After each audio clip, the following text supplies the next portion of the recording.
Tarlabaşı Toplum Merkezi'nde kaç kişinin çalıştığı ve bu derneğin aslında nasıl hem maddi olarak hem de çalışma süreci olarak nasıl sürdürülebilir bir şekilde işlediğini merak ediyorum. Tarlabaşı Toplum Merkezi 2006 yılında İstanbul Bilgi Üniversitesi Göç Çalışmaları Araştırma ve Uygulama Merkezi'nin bir pilot çalışması olarak kuruluyor.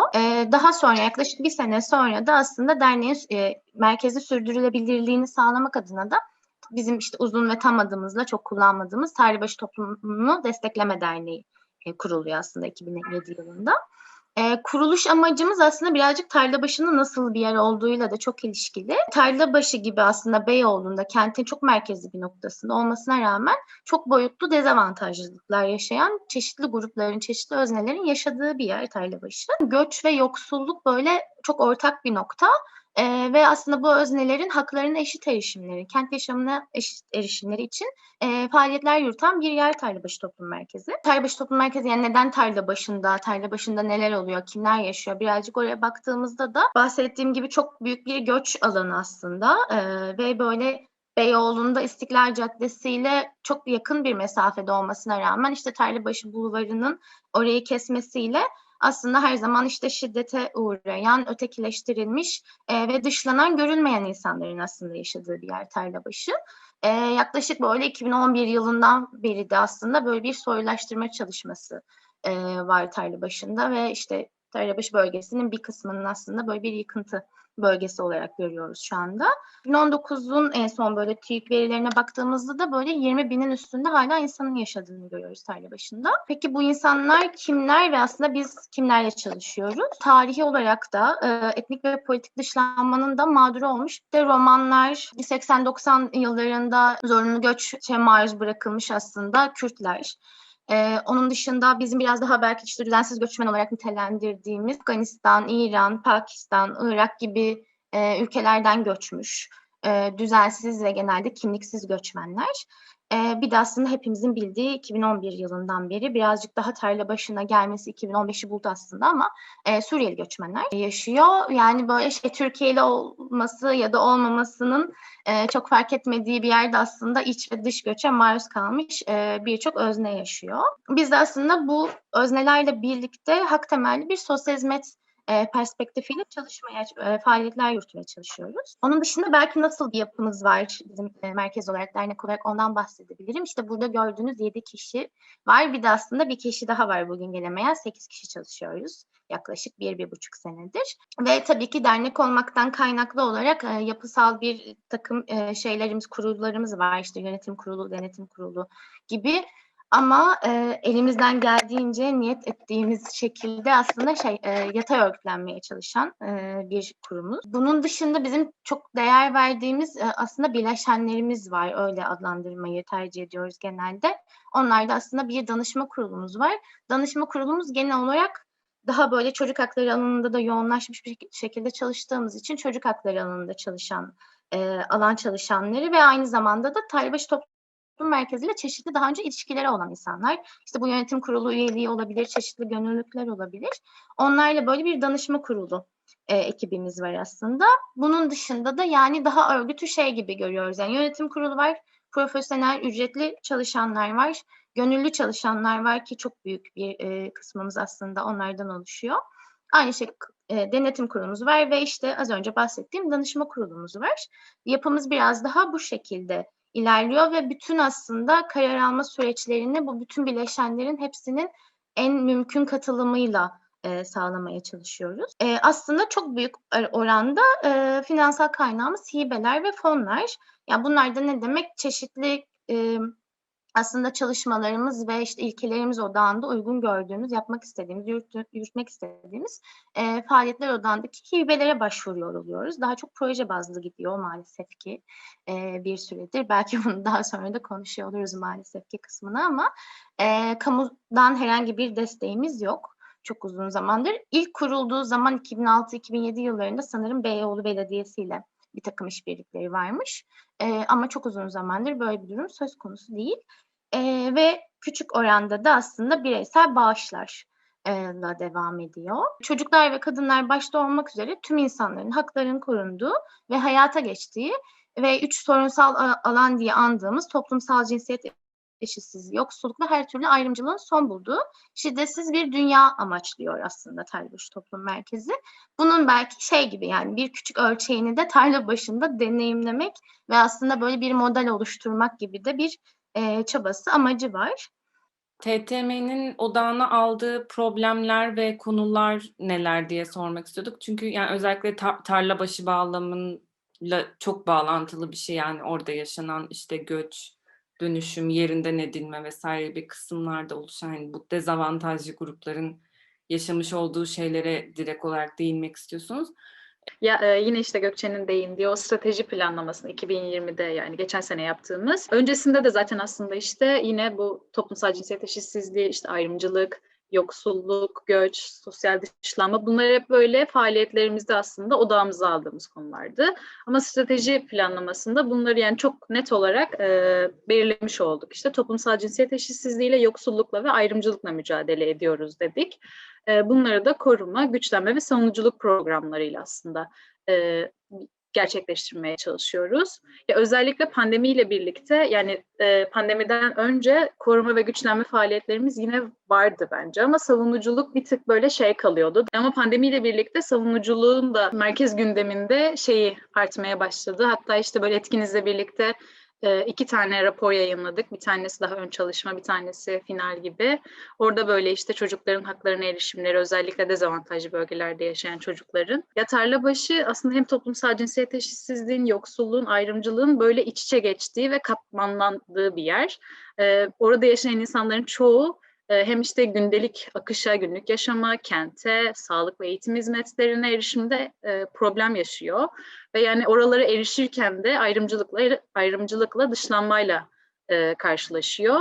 Biz de aslında biraz böyle hem kurum olarak hem de burada çalışan, yani kurumda çalışan insanlar olarak da aslında biraz böyle şeyi de yani o tarla başında yaşayan insanlara yönelik olan ön yargıyla da mücadele etmeyi önemsiyoruz. Biraz aslında böyle işte Tarlabaşı da yani orada yaşayan insanların, işte mahallenin böyle çok erişim olarak her anlamda, yani her hakka, işte bu işsizlikten korunma hakkı olabilir, sağlıklı bir yerde, sağlıklı bir çevrede yaşama hakkı olabilir, işte aynı şekilde eğitim hakkı olabilir, barınma hakkı olabilir, böyle bir sürü hakka çoluk, yani kadın, çocuk ve erkek, yani bütün aslında şeyler, bileşenler olarak erişemediğini görüyoruz. Biz de biraz böyle bunlara yönelik çalışmalar yürütüyoruz, ama öncelikli olarak aslında biraz önce de Gökçe'nin dediği gibi çocuklarla ve kadınlarla çalışıyoruz. Çünkü yani onların alanının çok çok daha kısıtlı olduğunu düşünüyoruz. Onların bizce yani sıkışmışlıkları, işte erişememeleri çok çok daha fazla. Ya o yüzden de böyle işte faaliyetlerimizin çoğu aslında onlara yönelik oluyor. Onların biraz daha işte kendilerini ifade edebilecekleri, taleplerini, ihtiyaçlarını, isteklerini ifade edebilecekleri alanlar oluşturmaya çalışıyoruz.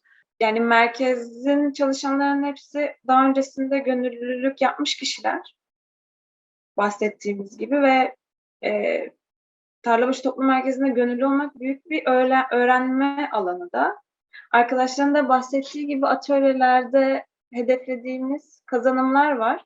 Ve bu kazanımlara ulaşmak için de çeşitli materyaller, araçlar ve yöntemlerimiz var. Bunu yaparken de bize yol gösteren çocukların istekleri, talepleri ve ihtiyaçları oluyor. Dolayısıyla çocuk katılımı bizim için en önemli kaynak. Çocuk katılımı odağında gönüllülerin yürütücü olarak değil de atölye kolaylaştırıcısı olarak katıldığı atölyeler de var. Bu tarz atölyelerin de yaratıcısı çocuklar oluyor. Ve işte çocukların fikirleri üzerine hep birlikte düşünüyoruz. Bu süreçte onları destekliyoruz. Bu tarz atölyelere örnek olarak ben keşif atölyesini, eğlence atölyesini verebilirim. Bayağı çocuklar o atölyenin yürütücüsü oluyor, raporlandırılmasını yapıyorlar. Aslında akran öğrenmesi dediğimiz yöntem de bu bir yandan. Ve tüm fikir onlardan çıkıyor. Biz gönüllüler onları orada destekleyen oluyoruz. Tüm bu çalışmaları gerçekleştirme noktasında da hem çocukların heyecanı hem de merkezin ilişkilenme şekli bizlere çok büyük bir alan açıyor ve çocuklarla yapmak istediğimiz aktiviteler ya da sadece gönüllüler için olabilecek etkinlik fikirlerimiz muhatap buluyor ve biz bu fikirleri gerçekleştirebiliyoruz da. Bu noktada da yine çalışmalarımızla paralellik gösteren bir şekilde her zaman işte odağımızı hak temelli, kapsayıcı ve işte katılım perspektifinde tutmaya özen gösteriyoruz paylaşımlarımızda da. Bu ne demek? Örneğin katılımı nasıl sosyal medyada sağlayabiliriz diye düşündüğümüzde aslında olabildiğince sözü, alanı orada da sosyal medyada da öznelere bırakmak gibi bir çaba içerisindeyiz. İşte ben de buna örnek olarak şey verebilirim. Söz Çocuk'ta diye 2020 yılının Ocak ayında başlayan bir hashtag ile başlayan bir çalışmamız olmuştu. Hala da devam ediyor aslında. Bu Söz Çocuk'ta hashtag'i altında çocukların ihtiyaçlarını, duygularını görünür kılmak, insanlara ulaştırmak gibi bir amaç gütmüştük. O noktada da dikkat edilmesi gereken şeylerden biri her zaman böyle bize eşlik eden hani o çocukları ya da işte özneleri diyeyim araçsallaştırmadan o alana taşıyabilmek, öznelerin işte güvenliğini ve yüksek yararını gözetebilmek ve kapsayıcı bir dil sağlayabilmek. Her zaman mutlaka haberdar etmek, her şeyden onları içine aynı zamanda o şekilde de katmak.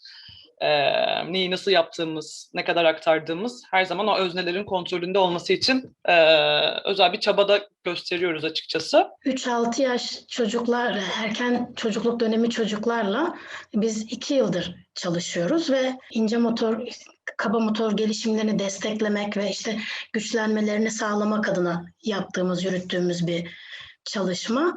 Ve bu pandemi sürecinde de aslında onlarla yine işte WhatsApp'tan haftanın 4 günü bir araya geliyoruz bu çocuklarla. Aslında başlangıçta bu WhatsApp'tan görüntülü bir araya gelme halinin nasıl olacağını biraz böyle bir endişeyle de karşıladık. Olur mu olmaz mı'nın sorusu çok da aklımızdan geçti. Çünkü bir araya geleceksiniz çocuklarla hiç deneyimlemedikleri bir şey ve sonuçta o bir araya geldiğinizde de nasıl bir süreç yürüteceğinizi çok emin değilsiniz. Ama yani o 4 günlük bir araya gelme saatlerimizde işte haftanın 4 günü biz 1 saat bir aradayız ve oyunlar oynuyoruz, işte şarkılar söylüyoruz. Biraz böyle o okul öncesi işte okula hazırlık sürecine dair bir takım çalışmalar yapıyoruz. Ve bütün bunlara da ilginç bir şekilde hepimizi de çok da mutlu edecek bir şekilde çocuklar inanılmaz istekli oldular ve çok da adapte olup böyle istekle ve çoğalarak böyle giden bir sürece vakıf olduk ve bu hepimizi de çok mutlu eden, hepimizin de çok keyif aldığı bir süreç oldu. Tarlabaşı Toplum Merkezi aslında hem çocuklara hem de yetişkinlere yönelik psikolojik destek faaliyetleri yürütüyor. Çocuklara yönelik desteklere bakarsak, öncelikli olarak çocukların en iyi bildiği dili aktif olarak kullanmaktayız. Oyun. Çünkü oyun yetişkinlik dönemine uzanan yolculukta çocukların aktif olarak kullandığı ve kendilerini en rahat ifade ettikleri ilk dil. Tarlabaşı Toplum Merkezi'nde de çalışmalar çocuğun duygusal, sosyal, bilişsel ve fiziksel gelişimine sahip olduğu rolü gözeterek planlanmak. Oyun terapisine gelirsek terapi bağlamında Tarlabaşı Toplum Merkezi'nde 2,5 ile 12 yaş arasılarla yürütülen psikolojik destek çalışmaları kapsamında çocuğu odak noktasına alan çocuk merkezli oyun terapisi yönteminden faydalanmaktayız. Çocuğun ihtiyacına göre bu travma odaklı oyun terapisi ya da bilişsel davranışçı oyun terapisi olarak da değişebilmekte. Terapi seanslarının daha sağlıklı ve aslında işlevsel ilerlemesi adına da belirli periyotlarda aile görüşmeleri yapılıyor. Oyun terapisine pandemi koşullarını göz ardı etmeden merkezde yüz yüze devam ediyoruz. Yararlandığımız bir başka yöntem masal terapisi. Çocuklar masallar ile sınırların olmadığı bir dünya yaratıyorlar. Doğrudan ifade edemedikleri veya anlam veremedikleri olguları benzeterek, eşleştirerek veya değiştirerek öykü ve masallar içerisinde kullanmaya eğilim gösterebilirler. Masal aracılığıyla çocuk ve gençlerin kendilerini, duygularını ve ihtiyaçlarını ifade etmelerine odaklanıyoruz. Tabii aynı zamanda masal terapisi bilişsel ve sosyal becerilerin ortaya çıkmasına da yardımcı oluyor. Bu terapi yönteminden özellikle pandemi döneminde online görüşmelerde sıklıkla yararlandık. Yetişkinle yürüttüğümüz görüşmelerde ise daha çok kişiler arası ilişkiler psikoterapisinden ve bilişsel davranışçı terapiden faydalanıyoruz.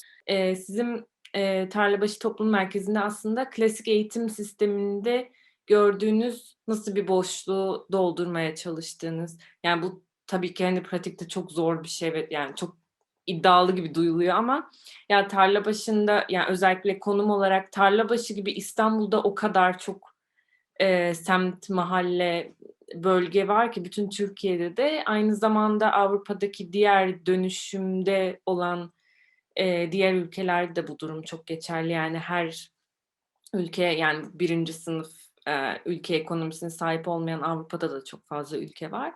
Bu tip böyle dönüşümde geçen mahallelerde yaşayan çocuklar ve onların ailelerinin aslında yani diğer çocuklarla birlikte okurken yaşadıkları bölgeden gelen o dezavantajın onlara nasıl bir etkisinin olduğu ve yani eğitim sisteminde bu karşılaşmanın aslında ya bu karşılaşmaya nasıl değinilmediği, nasıl bu farklılıklara ve daha sonra bunun işte zorbalığa belki yol açması gibi. Sizin toplum merkezinde yaptığınız bu çalışmalar nasıl yönleniyor? Türkiye'deki eğitim sisteminin çok fazla sorunu var. Bu böyle bir şey hani gerçek artık herkesin farkında olduğu. Ya bunun üstüne bir de aslında Tarlabaşı'nın kendisinin çok fazla sorunu var ve işte bunun kesiştiği, birleştiği yerde bazen böyle hakikaten nasıl çözüleceğini bizim alandaki insanların da bazen çok tıkandığı, bilemediği böyle bir sürü çetrefilli sorunlar çıkarıyor aslında karşımıza. Ya burada belki böyle hani biraz açmaya çalışacağım ama en basit haliyle şunu söyleyebilirim. Yani bir hak olarak eğitimin bütün çocuklar için eşit erişilebilir ve adil olmaması ile ilgili bir sorun aslında. Yani bunun devamında konuşacağımız bütün sorunlar aslında bence buradan kaynaklanıyor. Ya burası da ne demek? Belki biraz daha TTM bunu nasıl görüyor gibi anlatmak mümkün. Eşit erişilebilir ve adil bir noktada yani çok basit bir algıyla işte bütün çocukların okula gidebiliyor olmasından ibaret değil aslında bizim için. Çünkü eşit erişilebilirlik için böyle bir eşit olmak, eşdeğerli olmak ve o haklara erişebilmek için bazı aslında öznelerin daha fazla desteklenmesine dair bir gerçek var. Bence Türkiye'deki de aslında eğitim alanında çalışan bir sürü kurumda burayı çok unutuyor. Yani o eşit erişebilmenin zemini şu anda yok bu ülkede, bu coğrafyada ve aslında bunu kurabilmek için bizim başka destek mekanizmalarını oluşturmamız gerekiyor. Bence Tarlabaşı Toplum Merkezi aslında tarla başında yapabiliyor şu anda bunu.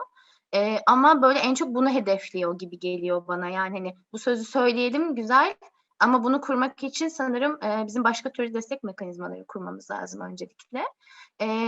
Bu bence büyük bir boşluk aslında ve böyle buraya söz söylemeye, doldurmaya çok iddialı olur belki ama söz söylemeye dair bir şeyimiz var o boşluğu doldurmaya dair. Bununla birlikte belki hani TTM diyebiliriz yani aslında eğitim alanında 3 adımda bir şey yapıyor. Onlar da 3 adımda böyle bir program sunuyor gibi düşünebiliriz. Aslında böyle özellikle böyle pandemi sürecinde işte bu çocukların aslında uzaktan eğitim süreciyle birlikte daha da az erişiyor olmasıyla birlikte bir kurduğumuz aslında hak savunuculuğu üzerinden bir işte politika yapıcılara ve işte milli eğitime aslında söylemeye çalıştığımız oranın içeriğini, niteliğini geliştirmeye çalıştığımız bir savunuculuk yapıyoruz aslında bir yandan. Bir yandan da aslında işte Leyla'nın da bahsettiği orayı özellikle söylemek istiyorum çünkü bence çok önemli. Yani okul öncesi eğitim dönemi işte 3-6 yaşın hatta daha da kritik olduğu gelişimsel olarak bir dönem.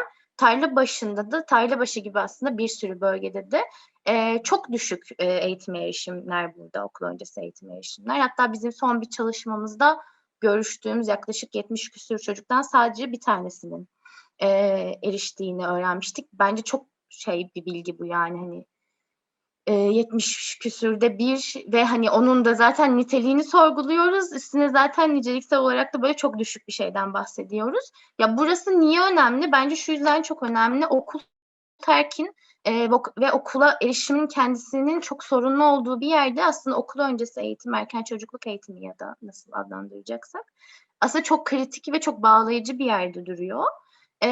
Bir yandan aslında TTM bunun farkındalığıyla da birlikte okul dönemi başlamadan önce çocukları okula hazırlamak, Tarlabaşı gibi bölgede erişimin zor olduğunu ve düşük olacağını aslında tahmin ederek ve öngörerek okula hazırlamaya dair bir çalışma yürütüyor. Bence burası da ayrıca kritik bir yerde duruyor. Öte yandan da aslında örgün eğitime dahil olmuş, devam eden ama etmekte zorlanan ya da zaten devam edemeyen, okul terk olan çocuklarla ve onların aslında bakım verenleriyle, ailelerle birlikte çalışmalar yürütüyor. Ya burası sanırım en zor kısmı. Çünkü özellikle yani okul terkin arkasındaki sebepler çok yapısal olabiliyor. En başta da zaten ekonomik yetersizlik gibi. Ve böyle bütüncül bir aslında ve hani daha yapısal bir karşılık bulamadan burayı çözmek çok mümkün olmuyor. Bu işte aslında yine en başta söylediğim yani Türkiye'deki eğitim sistemi içerisinde eğitimin kapsayıcı olmamasıyla da çok ilgili bir şey. Yani çalışan ve çalışmak zorunda kalan çocuklarla ilgili herhangi bir politikanın olmaması, bu çocukların eğitime nasıl dahil edilebileceği ya da alternatif nasıl yöntemler uygulanabileceği. Belki burada şundan da bahsetmek lazım. Hani en başta söylediğimiz işte Tarlabaşı'nda yaşayan romanlar, işte Suriyeli göçmenlerin falan aslında çok büyük de bir kısmı özellikle böyle yaz dönemleri mevsimlik işçi olarak göçen aileler. Ve aileler çocuklarıyla gidiyor tabii ki aslında. Çocuklar da orada çocuk işçi olarak çalıştırılıyor. Şimdi bu ayrı bir sorun. Ama bunun da aslında böyle eğitime direkt etki ettiği çok büyük bir yer var. Bütün bunları böyle bir sorunsallaştırarak ve aslında eğitim sisteminin kendisinin buraları çok görmediği, yani daha doğrusu gördüğü ama bir şey yapmadığı bir yapısı içerisinde TTM aslında alternatif ve kapsayıcı bir alan nasıl açabilir? Sürekli aslında bir yandan da böyle çeşitli işte etkinliklerimizde, atölyelerimizde bunu kurgulamaya çalışıyoruz. Burada da sanırım yani hepimizin pusulası olan Çocuk Hakları Sözleşmesi'nin kendisi bence böyle çok kıymetli. Çünkü orada yani bize sözleşmenin öğrettiği hani eğitim hakkının kendisi Tarlabaşı Toplum Merkezi'ne hem eğitim kurumlarından hem de aslında çocuklarla da çalışan birçok sivil toplum örgütünden de ayıran bence böyle bir Çocuk Hakları Sözleşmesi'ne verdiği değer ve orayı aslında bir pusulası olarak görüyor olmasının yanı sıra bence bizim birlikte karar verdiğimiz sözleşmelerin kendisi de aslında o kadar değerli bizim için. Çünkü yani Tarlabaşı Toplum Merkezi'nde bir eğitim, aynı zamanda da bir öğrenme alanı yaratmaya çalışıyoruz. Ama burayı bizim için nasıl orada var olmak istiyoruz ve nasıl yaşanır kılacağız oradaki anımızı? Bunu aslında birlikte konuşuyoruz ve o sözleşmeleri birlikte yürütüyoruz. Çocuklarla da birlikte, kadınlarla da birlikte aslında. Bence böyle orası çok unutulan ama böyle TTM'nin çok kıymet verdiği bir yer. Orayı o yüzden böyle bir vurgulamak istedim. De aslında o yoksulluğun yani yapısal problemlerin çocukların eğitime erişimine nasıl etkilemesiyle ilgili. Ya böyle işte literatürde de işte çocuk yoksulluğunun özellikle çocuğun işte hem gelişimsel düzeyinde olumsuz etkileri, yani gelişimini olumsuz etkilediğine hem de aslında böyle kendini o gerçekleştirme potansiyeli diye bir kavram var ya alanda. Böyle çocuğu oradan uzaklaştırdığına dair aslında böyle bir bilgi var. Ya o yüzden bence işte aslında TTM'nin olduğu konum da Tarlabaşı'nda biraz bunu da yani oraya da bence müdahale ediyor. Yani çocuğun okulda aslında alamadığı o beceriler olabilir, işte o etkileşimler olabilir, akranlarıyla kurduğu ilişki olabilir. Yani okulda elde edemediği bazı şeyler, yani daha doğrusu okulda karşılaşamadığı bazı şeyleri böyle TTM'de yani Tarlabaşı'nda işte diğer çocuklarla, gönüllülerle, bizimle kurmasına yönelik de aslında bence bir isteğimiz var. Yani çünkü işte mesela hala 3. sınıfta, 4. sınıfta olmuş olup ama böyle okula hazır oluşluk seviyesine büyük ihtimalle hiçbir zaman gelemedi yani çünkü işte Gökçe'nin de söylediği o okul öncesi eğitim, erken çocukluk eğitimi oraları tam olarak desteklenemediği için büyük ihtimalle hazır oluşluk seviyesine erişemedi ve ya da erişirken oraya yani bir şeyler ters gitti. O yüzden aslında böyle hala işte çok güzel atölyede mesela 10 yaşında işte 11 yaşında çocuklarla hala böyle hani küçük küçük işte o ince motoru destekleyen şeyleri de bir yandan dahil etmeye çalışıyoruz. Yani hem okul müfredatı ile ilgili bir şeyler yapıyoruz ama bir yandan hala işte o sosyal beceriyi, bilişsel beceriyi destekleyici şeyler de dahil etmeye çalışıyoruz çalışmalara. Bence orası da biraz böyle şey yapıyor. Yani normalde okulda da böyle olması gerekiyor çünkü bence yani her çocuğun gelişimi bir olmuyor çünkü ve oraları yani farklı farklı o çocuğun anlık ihtiyacı ne, işte dönemlik ya da ihtiyacı ne biraz oralara da bir şeyler söylemek gerekiyor ya da yapmak gerekiyor. Bir de şey söyleyebilirim belki benim yani çok tuhafıma gitmişti. Tarlabaşı'ndaki çocuklar TTM'ye okul diyorlar aslında. Özellikle yani dom çocuklar. Hani hatta mektep diyorlar yani direkt. Bu bana çok şey yani çünkü benim için de yani onlar için benim için hani ben oraya geliyorum işte orası bir etkinlik alanı, oyun alanı falan. Onlar için de öyledir diye düşünüyordum ama yani yok bayağı aileler falan da okul diyor hatta. Yani işte hani geliyor mesela işte Ahmet okula geldi mi falan hani böyle Fatma geldi mi gibi. Bu bana şey gelmişti. Ya Tarlabaşı bence yani biraz böyle işte o merkez olarak konumumuz aslında bayağı işte alternatif bir eğitim okulu olarak orada olduğumuzu düşünüyorum yani biraz. Yani çocuğun kendini gerçekleştirme potansiyeli dediğimiz şeyin aslında işte böyle çocuk katılımıyla işte bizim çocuk algımızla falan çok ilişkili bir yeri var. Bu da şey gibi yani bu potansiyeli yoksul bölgelerde, dezavantajlı bölgelerdeki çocukların fark etmesi ve gerçekleştirmesi çok mümkün olmuyor. Doğalında çok mümkün değil çünkü. Yani Tarlabaşı Toplum Merkezi de aslında okulun da ona yaratamadığı bu alanı, güvenli alanı yaratmaya çalışıyor. Ya bir yandan da işte tam da böyle bir yerden okulun ikamesi oluyor aslında Tarlabaşı'nda işte küçük okul oluyor, oyun okulu oluyor, mektep oluyor. Ya burada belki hani yine bir parantez şeyden bahsetmek lazım. Yani Suriyeli göçmen çocukların özelinde bir durumdan bahsetmek lazım. Yani Tarlabaşı'nda yaşayan Suriyeliler aslında bütün Türkiye'ye göç eden Suriyeliler gibi böyle çok homojen bir grup değil. Sadece işte Arapça konuşan Arap Suriyeliler değil, işte Kürtler, Domlar, Orta Doğu Çingenesi dediğimiz işte Domlar, Abdallar, Türkmenler de göç etti Tarlabaşı bölgesine. Hatta bizim yoğun olarak Suriyeli çalıştığımız gruplar daha çok Domlar. Burayı niye açayım istedim? Yani şimdi bu gruplar kimliksiz ve aslında kendi göç etmeden önce yaşadıkları yerlerde de eğitime erişmeyen, hatta genel olarak eğitim kurumlarını bilmeyen, tanımayan yani kurum olarak, yapısal olarak bilmeyen gruplar. Şimdi böyle gruplar Türkiye'ye geldikten ve işte aslında sonra yani hem kimliksizlik hem de az önce bahsettiğim bilmeme yani kendi yaşantılarında olmama hali aslında eğitime erişimi zaten hani konuşulamaz hale getiriyor. Tam da bu noktada aslında böyle Tarlabaşı Toplum Merkezi'nin böyle bir hazırlama belki ya da işte yani buna dair güçlendirme çocukları gibi böyle bir ara geçiş formu da aslında belki söz edilebilir burada Tarlabaşı Toplum Merkezi'nde bir sorumluluğu olarak. Çünkü böyle 2016'dan beri bunu işte Berfin'in yine az önce andığı çok güzel atölye diye böyle bir sosyal uyum demek istemiyorum artık bu kavramdan çok hoşlanmıyorum ama diyeyim belki hani bir arada yaşama pratiklerini öğrenmeye çalıştığımız, deneyimlemeye çalıştığımız bir atölyemiz var. Çok güzel atölye işte çocuklar koymuştu adını da zaten. O atölyede işte Suriyeli ve Türkiye'li çocuklar ortak katılıyor. Yani aslında Tarlabaşı Toplum Merkezi'nde bütün atölyelerde ortak katılıyorlar. Ama bu atölyenin bir tık böyle alt metninde tam olarak birlikte olmaya dair de bir çabası var aslında. Az önce işte bahsettiğim bir arada yaşamı aslında güçlendirmek gibi. Mesela o atölye bizim için çok şeydi yani. Hani buradaki herkes bu arada bir noktada o atölyeden geçti. Herkes gönüllülük sürecinde. Belki hani yani ekler de böyle bir şeyler. Ama böyle yani o Berfin'in dediği yine işte Suriye'den göç etmiş 14 yaşında daha yeni kimlik edinebilmiş ve böyle adını yazamayan çocuklar. Şimdi işte bununla ne yapacağız? Eğitim sistemine dahil edeceğiz. Çünkü işte eğitim, zorunlu eğitim diye bir şey var ama nasıl dahil edeceksin? Edemezsin. 14 yaşındaki çocuğu 1. sınıfa kaydetmeye çalışıyor bu eğitim sistemi. Mümkün değil.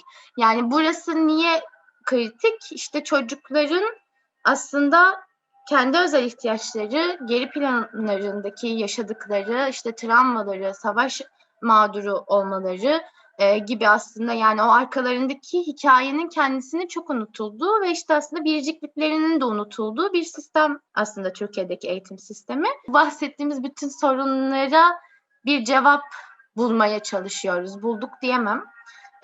Deniyoruz, araştırıyoruz. Çocuklarla birlikte bulmaya çalışıyoruz. Sanırım bence en güzel kısmı orası. Pandemi döneminden ve aslında sizin artık merkeze çok da fazla erişememenizden biraz bahsetmek istiyorum. Yani birbirimizle hani iletişimimiz, atölyelerin sürdürülebilirliği vesaire, bunların dışında en kritik şey aslında temas halinde olabilmek. Yani bunu mümkün ve sürdürülebilir kılmak bence çok zordu. Çünkü yani mahalledeyken, merkezdeyken, yani tam da sahadayken daha erişilebilirlik konusunda hani her gün açık ve hani kapıdan istediğin gibi girebileceğin bir alanın olduğunu biliyorsun ve oraya geldiği zaman da ihtiyaçlarını, taleplerini hani yani oranın sınırları ve esnekliğiyle birlikte belirtebileceğin bir alanın var. Fakat hani pandeminin bence en büyük kısıtlılığı yani teması zorlaması, o iletişim kopukluğu ve benzeri şeyler. Çünkü hani tam da böyle bahsettiğimiz bütün grupların hani şu şekilde eksiklikleri de olabiliyor. Yani mahallede telefon kullanımı, internete erişim ve benzeri gibi şeylerde de aslında büyük sorunlar var. Yani bilgisayar sisteminin olması ya da böyle hani bunun gibi teknik problemler veya sorunlarla aslında çok karşılaştık ilk süreçte.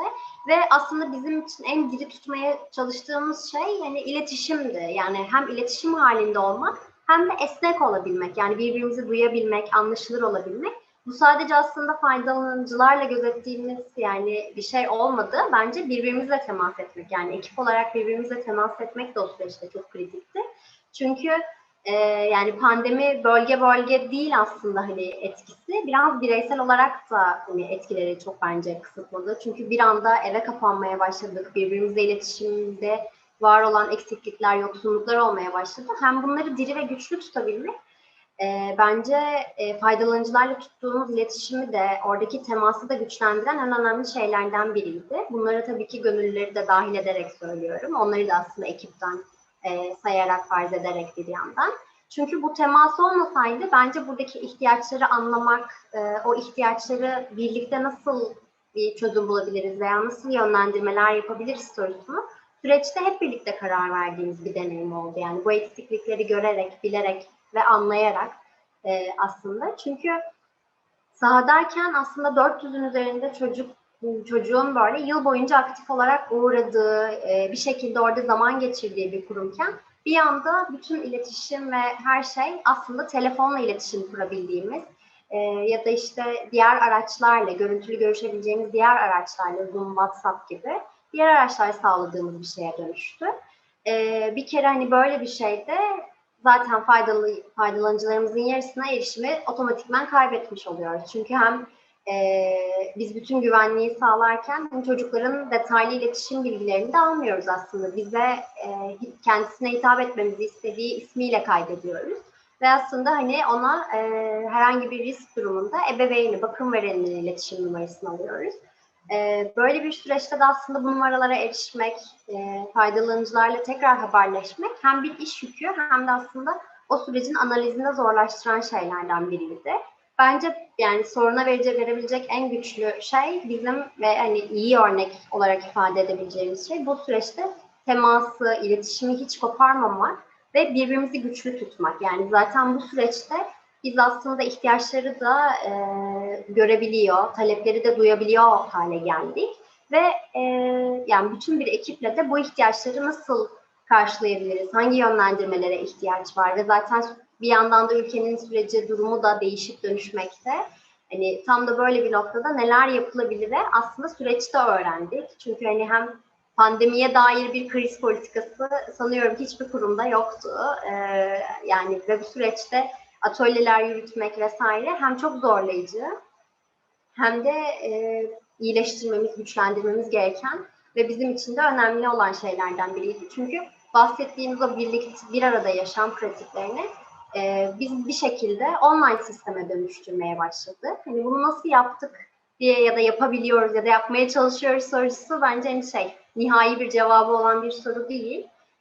Ama burada da hani bunların devam ettiğini ekleyebilirim. Biz merkezdeyken oyun grubunun odasında işte malzemelerimizin ve ortak belirlediğimiz sözleşmemizin de olduğu bir alanda çocuklarla hani güvenli bir alanda ve keyifle bir oyun grubu yürütüyorken, oyunlar oynuyorken çocuklarla işte pandemiyle birlikte birden kopunca yani hem şey kaygısını yaşadık, hani nasıl revize edeceğiz bu süreci, ne yapacağız kaygısını yaşadık ama beraberinde çünkü şey vardı yani çocukların işte bu oyuncak, internet, bilgisayar, ya defter, kalem yani bütün bunlara sahip olan eksiklikleri var çünkü hani sahipler mi değiller mi buna tam vakıf değiliz.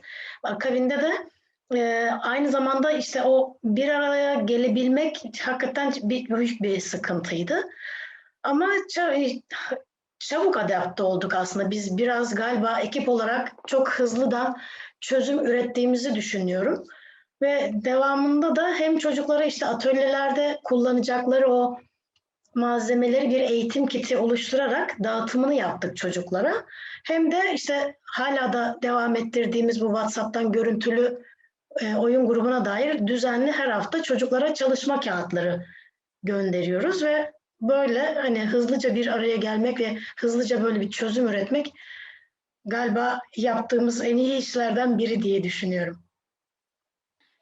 Psikolojik danışmanlık faaliyetlerini aslında biz yüz yüze devam etmesi için elimizden geleni yaptık. Pandeminin ilk başlarında biraz uzağa dönse de, uzaktan çalışmaya dönse de sonraki süreçte işte bu pandemi koşullarını gözeterek merkezde çalışmaya devam ettik. Çünkü örneğin oyun terapisi, özellikle danışan merkezli kullandığımız çocuk merkezli oyun terapisi online uygulanmaya pek uygun bir yöntem değil. Online olarak kullanabileceğimiz yöntemlerde ise çocuğun buna uygun ve hazır olması çok önemli. Özellikle pandemi nedeniyle evlerde sıkışan çocuklar görüşmeler için uygun ortam bulma konusunda zorlanmakta. İzleniyor olma ve dinleniyor olma kaygısı ile çocukların yüz yüze görüşmelere göre online görüşmelerde oldukça gergin olduğunu görebiliyorum ben çoğu görüşmede. Kendilerini ifade etme biçimlerinden bedensel hareketlerine kadar her alanda farklılaşmalar mevcut. Yüz yüze gerçekleştirdiğimiz görüşmelerin en büyük avantajlarından biri de zaten çocukların sadece kendilerine ait bir zaman diliminde yargılanmadan, eleştirilmeden, sorgulanmadan rahatça oynayabilecekleri bir mekanda bulunabilmeleri. Oyun odasında çocuklar ile online görüşmelerdeki o telefonun karşısındaki çocuklar arasında çok fark var ve maalesef bunun tahmin edilebilir birçok nedeni var ki çoğu çocukta internete ulaşım ya da akıllı telefona ulaşım da zor olmakta. Yetişkinler ile gerçekleştirdiğimiz görüşmelerde de aslında danışanların kendi tercihleri olarak online görüşmeler pek gerçekleşmiyor. Bu da çok anlaşılabilir bir tercih aslında. Görüşmeler için uygun ortamın bulunmaması, akıllı telefona veya internete ulaşımda zorlukların yaşanması, kadınlar açısından pandemi nedeniyle artan ev içi iş yükünün bulunması gibi nedenlerle online görüşmeler pek işlevsel görünmüyor.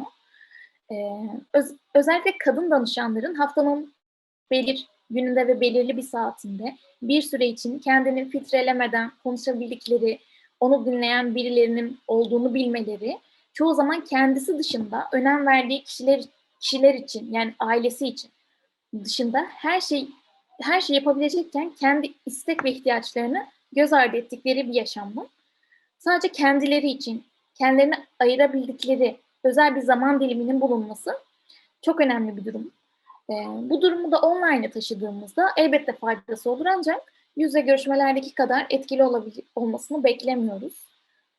Aslında yani mahalleli de bence biz de ve gönüllüler de burada şu an olmayan bence böyle bir fiziksel olarak güvenli alanımızı kaybettik aslında. Yani o tamam bir şekilde hala iletişim kurmaya ve hatta bunu daha da fazla kurmaya ve daha güçlü kalmaya bu noktada gayret gösteriyoruz ama fiziksel olarak hem bir arada olmak hem de o alanın kendisinin aslında vardı. Bence bu çocuklar için çok daha kritik bir yerde duruyordu. Onun aslında ortadan kalkmış olması bir anda bence böyle hepimizi derinden etkiledi aslında.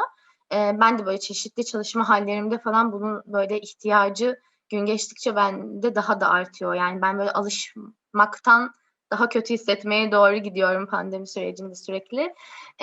Ama yani bununla birlikte de işte bir yandan da sanırım işte böyle kriz anlarının şeyini her zaman seviyorum. Yani o elinden bir şeyleri almış olması ya da işte gerçekten çok büyük bir sorunun, krizin içinde oluyor olmak, başka türlü bakmaya ya da orayı daha verimli geçirmeye ya da işte bu krize aslında bir cevap bulmaya da açık bir yer. İşte bizim yani bu pandemi sürecinde aslında böyle herkesin bahsettiği, böyle başta nasıl yani hani mahalle yoksa biz yokuz, ne yapabiliriz ki yani gibi, böyle çünkü hani hiç böyle bir şey deneyimlemedik daha önce gibi bir yerden şu anda böyle şey hani yetmiyor, hani mesailer yetmiyor gibi bir hale evrildi.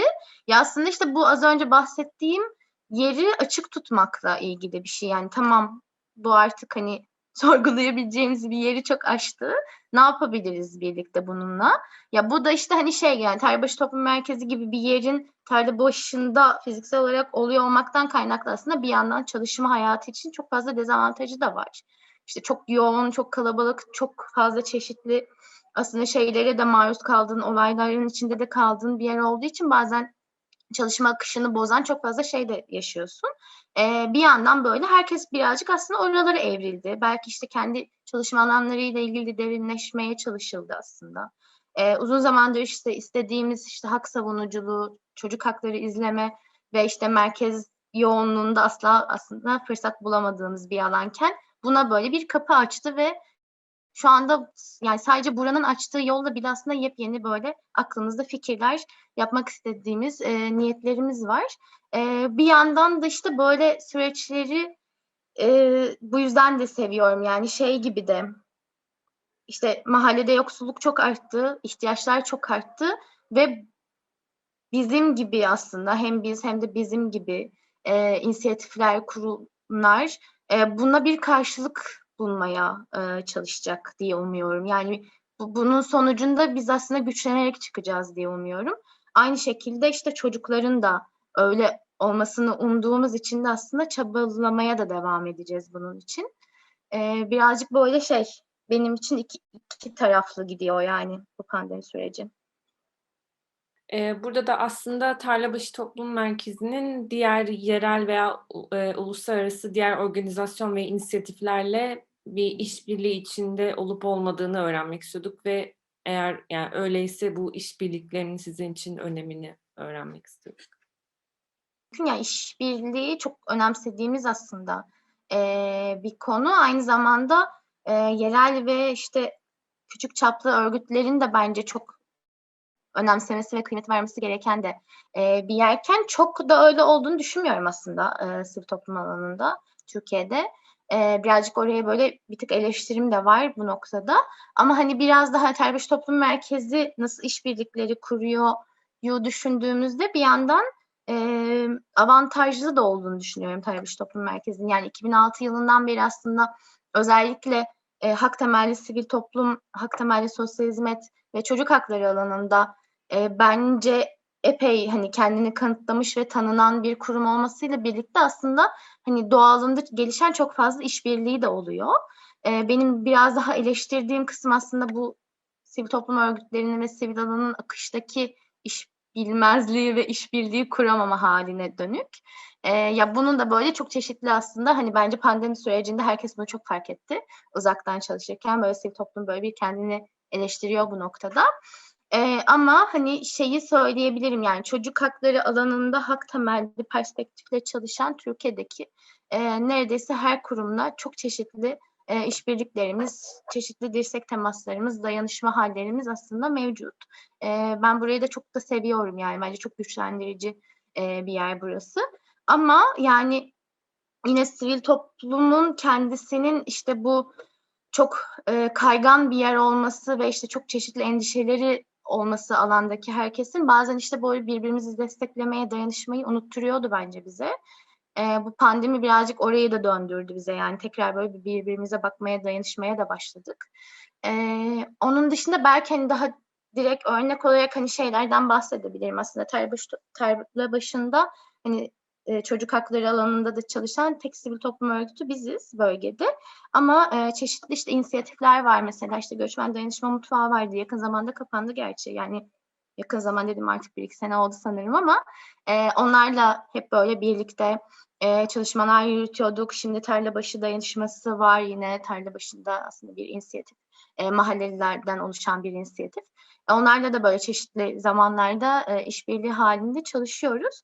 Bence böyle mahalledeki örgütlenmelerin de böyle birbiriyle işbirliği halinde çalışıyor olması bayağı kıymetli. Yani hatta dilerim ki bunun daha büyük halleri de olsun. Yani işte yerel yönetimle de işbirliği olsun, muhtarla da olsun, okulda da olsun. Sanırım aslında bütün konuştuğumuz problemleri biraz daha böyle çözebiliyor oluruz. Onun dışında da aslında neyden bahsedebilirim? Belki böyle yakın zamanda yaptığımız bir aslında çalışma vardı bizim için, epey kıymetli ve böyle büyük bir zamanımız alan bir çalışma. Orası da aslında bir işbirliğinin çıktısı. O da şöyle, işte çocuk hakları izlemeyen COVID-19 sürecinde çocukların haklarının izlenmesine dair bir izleme çalışması yapmaya karar vermiştik. Geçen sene işte 2020'nin Nisan'ında, aslında pandemiden hemen sonra.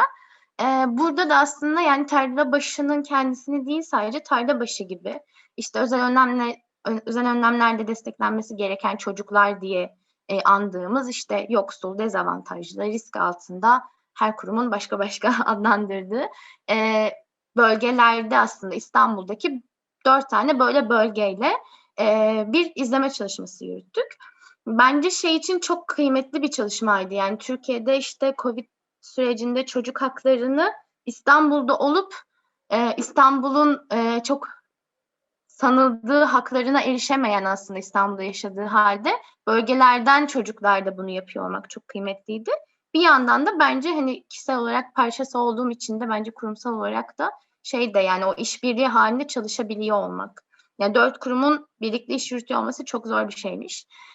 Bu hani bahsettiğimiz fiziksel yakınlığı kuramadığımız yerde de aslında daha da zorlaştı. Bir yandan da bunu öğrendik aslında, bunu deneyimledik ve aslında her bu izleme çalışmasını anlattığımız yerlerde izleme çalışmasının içeriğine dair sorular kadar bu soru da geliyor. Bana çok geliyor bu yani. Hani, peki 4 kurum birlikte çalışmak nasıldı? Çünkü herkes çok farkında çok zor olduğunu ve çok bilmediğimizi de. Bence böyle oraya da bir kapı açılan bir süreç oldu bu. O yüzden böyle bu işte hani Sulukule Gönüllüleri Derneği, Başak Sanat Vakfı ve Small Projects İstanbul, dediğim gibi benzer perspektiflerle benzer bölgelerde İstanbul'da çalışan diğer 3 tane kurumla böyle bir işbirliğimiz vardı. İşte bu işbirliği kurma çalışmalarında ya da işbirlikleri oluşturma kısmında aslında gönüllüler de bize destek olmaya çalışıyor. Normalde TTM'de aslında bir işte sahada atölyelere katılarak TTM'nin faaliyetlerine destek olabiliyorsun. Bir de böyle çeşitli işte komiteler olabiliyor. Orada bir tık daha böyle hem uzaktan yapabildiğin çalışmalar olabiliyor, daha işte mesela sosyal medyaya destek olabiliyorsun, iletişime destek olabiliyorsun ya da işte Çocuk Güvenliği Komitesi mesela biraz önce Seher söylemiş, işte orada yer almasını, işte TTM'nin yani kurumun politikalarına söz hakkın olabiliyor, oraya destek olabiliyorsun. Bunlardan biri de, bu komitelerden biri de İletişim ve Kaynak Geliştirme Komitesi. O komite de halihazırda yakın zamanda işte özellikle bu bağış stratejileriyle ilgili kurumun böyle bir çalışma yaptılar ve böyle işte bir form üzerinden etraflarına daha çok yakın ilişkide oldukları insana aslında TTM'nin nasıl bir görünürlüğü oluyor. Sen şu an nasıl görüyorsun TTM'yi? Buna hiç TTM ile ilişkisi içinde olmayan insanlar hem bunu soruyorlar hem de aslında sence, yani biraz sonrasında TTM'nin faaliyetlerinden bahsediyor ve sence TTM neyi görünür kılmalı? Aslında biraz bu çalışma üzerinden TTM'nin bağış stratejisini geliştirmeyi hedefliyorlar. İşte TTM'nin işte kendisini daha iyi anlattığı, işte faaliyetlerini daha görünür kıldığı, böylece insanların aslında insanlara daha şeffaf göründüğü, daha açık göründüğü bir şey kurmaya çalışıyorlar. Ben bunu örnek verebilirim belki işte biraz o işbirliği kurma şeyinde. Bu sahada aslında her kurumun kendi içerisinde biriktirdiği çok çeşitli alanlarda bilgiler ve deneyimler var. Ya işbirliği bana tam öyle bir yerden çok kıymetli geliyor. Yani bunların birleşmesi, bunların birbiriyle konuşuyor olması ve kurumların birbirini güçlendirmesi gerekiyor aslında. Biraz önce böyle açmaya çalıştığım, eleştirdiğim dediğim yer tam da burası. Bence burayı çok görmüyoruz. Yani çünkü kendi gündemimiz, kendi kurumumuz, kendi sorunlarımız, bazen çok haklı olarak bu böyle oluyor. Çünkü gerçekten çok fazla sorun var. Ama böyle hani tam da böyle zaten işbirliklerini kurduğumuz müddetçe güçleneceğiz ve bence umutlanacağız. İşbirliğinin umuda çok açık bir yeri var. Orayı çok seviyorum sanırım. Bir yandan da hani içinde böyle bir teşekkür de etmek istedim. Yani bu çalışma da aslında sizin davetinizde tam bizim için böyle bir yerde duruyordu. Bunun o yüzden hani yapılıyor, bize bu alanı açıyor olduğunuz için de böyle bir son sözüm olarak teşekkür etmek isterim çok.